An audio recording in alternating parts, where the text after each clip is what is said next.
কিছুদিন আগেই একটা বিরিয়ানি রান্না করেছিলাম, ভাবলাম আপনাদের সাথে একটু শেয়ার করে দেখি।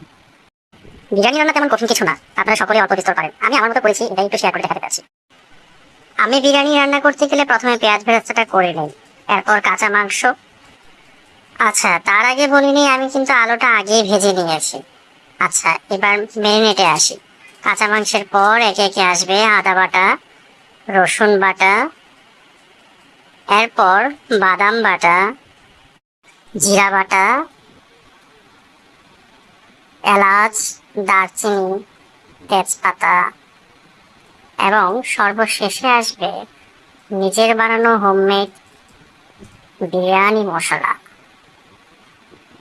এরপর সব কিছু ম্যারিনেট করে একসাথে মাখিয়ে নিতে হবে এবং ম্যারিনেট করা সেই মাংসটাকেই চুলোয় বসিয়ে দিতে হবে, যেন ধীরে ধীরে রান্না হয়। রান্নার সাথে সাথে একটু পর পর দেখে নিতে হবে মাংস সিদ্ধ হয়েছে কিনা।